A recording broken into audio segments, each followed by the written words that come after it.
Hello everybody. You see the title of this presentation is up to now the longest one, but don't be afraid. Everything is quite simple. Let's start with the real life challenges to go to the challenges presented by games and resolved by games. In our real life, there is only one thing to resolve problems. It's technology. But technology creates problems at the same time. Currently, it's one of the biggest challenges existing in our world. The fact is that the technology is constantly changing, whereas we humans remain the same for the last 100,000 years. Now, a year ago, I faced a technology problem. I came to my doctor to ask for a referral to analysis, and imagine her answer. No analysis, no referrals, no formal results, because somebody hacked the healthcare IT systems throughout Portugal. Nothing works anymore. It took them 4 months to restore. Even older story, in Ukraine, 250,000 people were left without electricity just before Christmas because of hackers who breached the IT systems of 3 energy companies. Engineers would say, okay, we make hardware and software very well protected. You humans are the weakest link. You are not protected. You are not ready for 21st century technology. Actually, you see, cybersecurity engineers take everybody else for mentally retarded. I would like to remind you Orlando's words today. We shouldn't assume people are stupid. The cybersecurity experts do assume us like this. And they create standards to improve the situation. They call it improving cybersecurity awareness. They create policies, they create brochures, lectures, videos, and so on to make humans better. And they even create the phishing simulators. What's phishing? Sorry if you know that. It's false emails persuading us to behave incorrectly, to do the wrong things. Simulation is not so ethical. It was mentioned at the round table that the board games should have respectfulness. The phishing simulations do not have any respectfulness. In GoDaddy, the largest providers of domain names, the employees sued the employer for phishing simulation. Just imagine that. Does this method work? Not completely. It's the learning diagram, the learning pyramid, created by Edgar Dale in 1940s. You see, to make us better, we should train. We should teach each other. We should practice. It's not enough to be lectured. So, to understand how to practice, how to teach each other, we first have to think what the hackers do to make us harm. Why are they successful?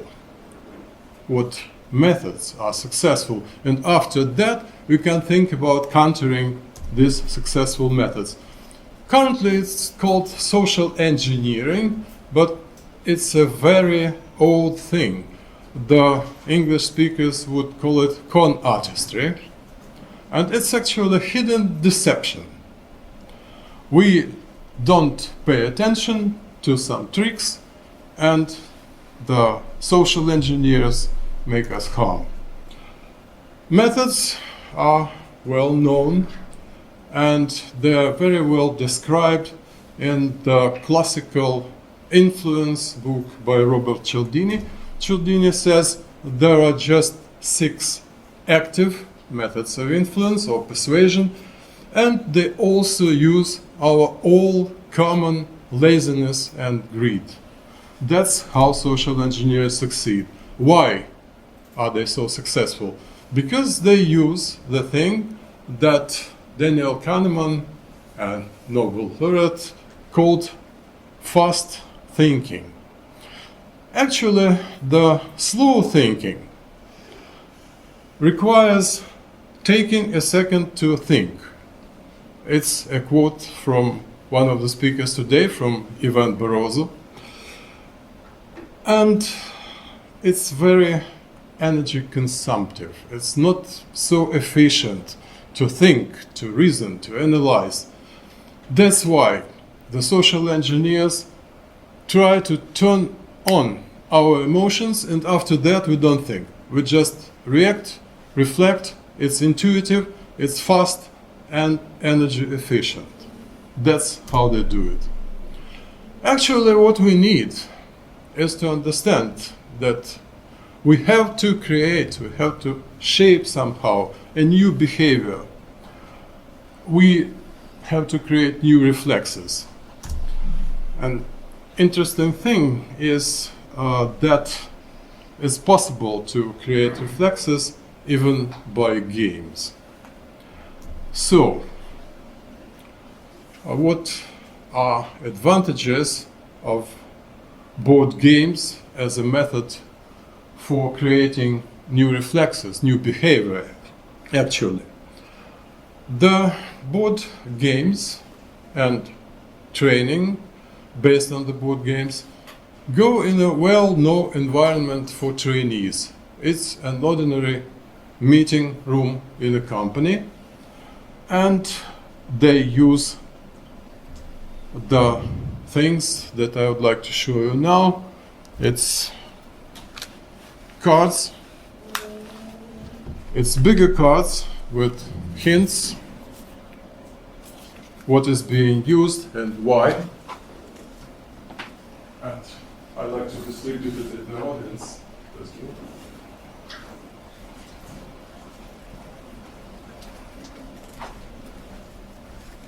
Now, the first phase, which is simplest, shows the players the well-known situations with influence methods from sales and marketing.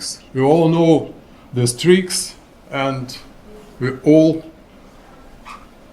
fell victims to them. Next, when they know the tricks already by heart, they recognize the influence methods, goes the second phase, where the tricks are related to cybersecurity already. So the tricks are essentially the same, the methods are the same, but now we are asked not to buy something, but to behave incorrectly. And at this stage, people start betting on their knowledge.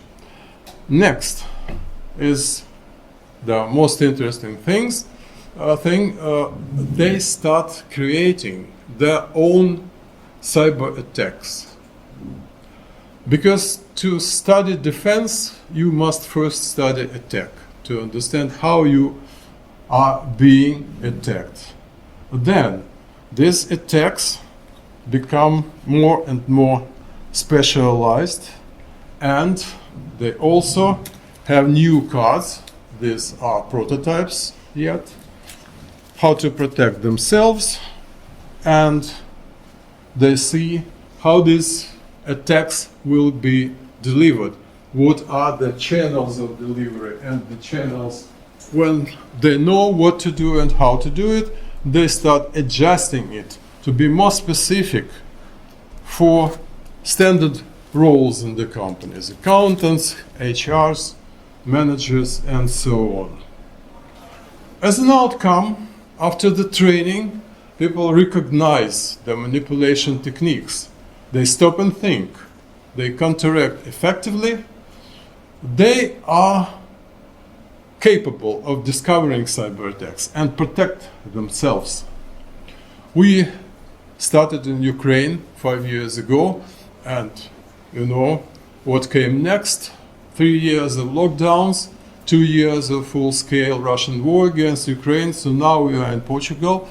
We are having a partner with all the necessary connections and willingness to train people, and I call everybody to play, because playing turns the weakest link in cybersecurity into superpower.